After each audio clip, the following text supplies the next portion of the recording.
So in my video where I talked about proof that the Christian Antichrist, so to speak, is Israel's true Messiah, I pointed something out, or I should say the Bible pointed something out, that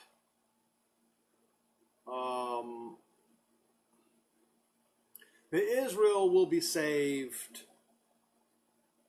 that Israel will believe after they are saved. And I'm going to go to the scripture that proves it, and then I'm going to point out the very reason why this is the case. Okay? So let us first go to Jeremiah 39. Get all these things out of my, all these windows out of my way here.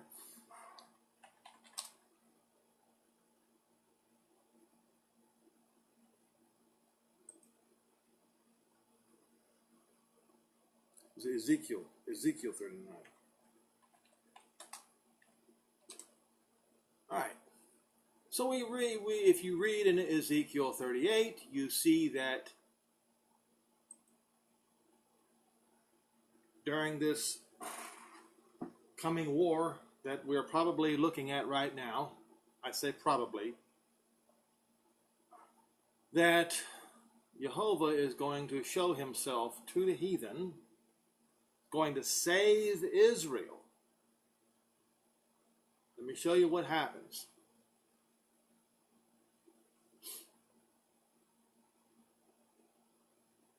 Start in verse 1 of Ezekiel 39. Therefore, O son of man, prophesy against Gog and say, this is what Jehovah Elohim says.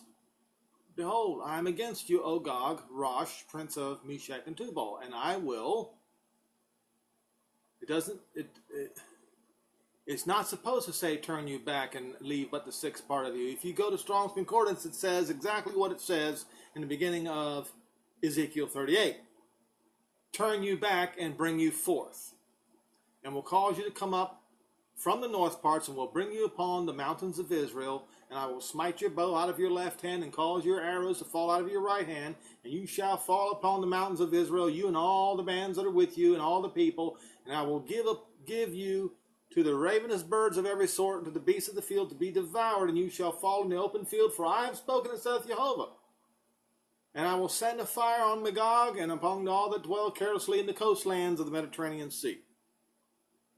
They shall know that he is Jehovah. And in this way, verse 7, will I make my holy name known in the midst of my people Israel. So you see, this is how he's going to make Israel believe. He's going to save them first, make an example out of the invaders, you see. And I know the preachers are unable to believe. That's right, unable to believe that our Father in heaven is going to save Israel first, and then they will believe. It is against all the preachers' narratives, every one of them. They cannot believe this, but it's true.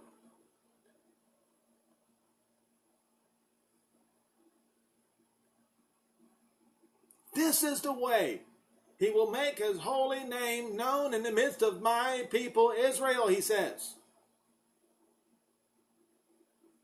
Save them first, and then they believe. All right? Now, let's see if we can find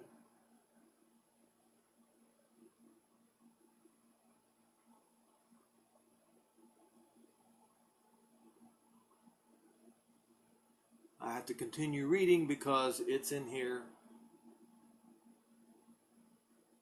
Even more proof.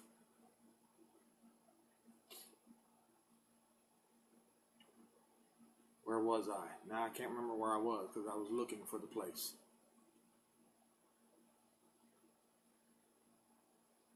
Okay, so we'll go to verse 21. And I will set my glory among the heathen, and all the heathen shall see my judgment that I have executed, and my hand that I have laid upon them. This kind of judgment is bloodshed, folks. dead bodies. Why? Verse 22. So that the house of Israel shall know that I am Jehovah, their Elohim, from that day and forward. Why? Why? Why did he blind the eyes of Israel? Why? Let's go to Romans 11. I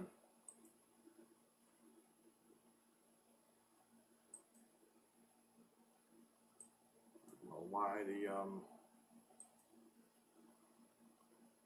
this app is not acting right here. Okay, let's go to Romans 11.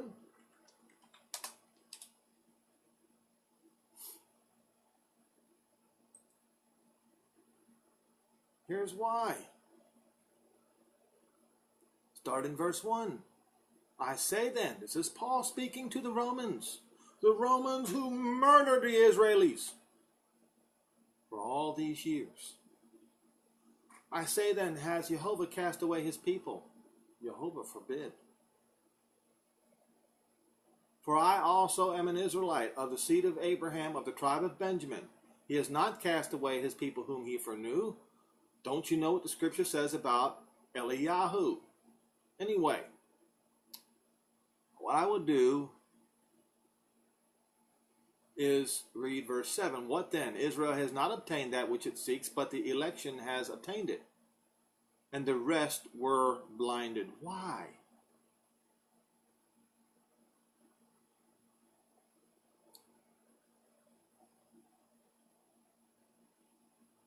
Even David said in verse 9, David said, let their table be made a snare and a trap and a stumbling block and a recompense unto them, and let their eyes be darkened that they may not see and bow their head down back.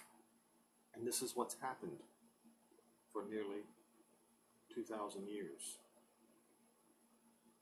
I say then, have they stumbled that they should fall? Jehovah forbid. Rather because of their fall, salvation is come to the Gentiles. Oh, that's why their eyes were darkened. For the sake of you, the Gentiles, for your sakes, so that you can have an opportunity for salvation. But what have the Gentile Christians done, or the majority of them? They trashed their chance of salvation, and they committed murder. The likes should never be spoken. And I spoke about it this morning. And they did it generation after generation after generation after generation. They threw away the new covenant as if it was garbage. Worship an idol at their Sunday services, a graven image, and called him Jesus, a foreign god, not an Israeli Messiah.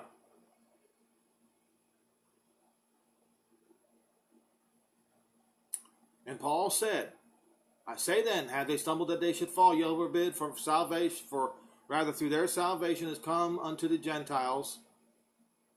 Through their fall, salvation has come to the Gentiles for to provoke them to jealousy. Now, if the fall of them be the riches of the world or the Gentiles, and the diminishing of Israelis becomes the riches of the Gentiles, how much more their fullness?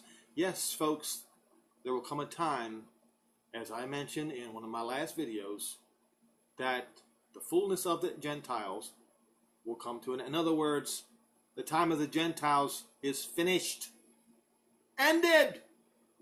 And when it's ended, Israel rises. This is the reason why the eyes of Israel have been darkened. So therefore, for that reason, for your sakes, Gentiles, our Father in heaven darkened their eyes. He's going to save them from you. That's right, from you. He's going to make an example out of one of these Christian nations and several Muslim nations. going to make an example out of them. And this is how he's going to cause Israel to believe. I don't care what your narrative is, preacher. Your narrative is wrong. It's a lie. I don't care if every preacher in the entire world right now all speak from that same narrative. It is a lie. You just read. You just had it proven to you that Israel will be saved, and then they shall believe. And it's for your sakes, Gentiles, for your sakes.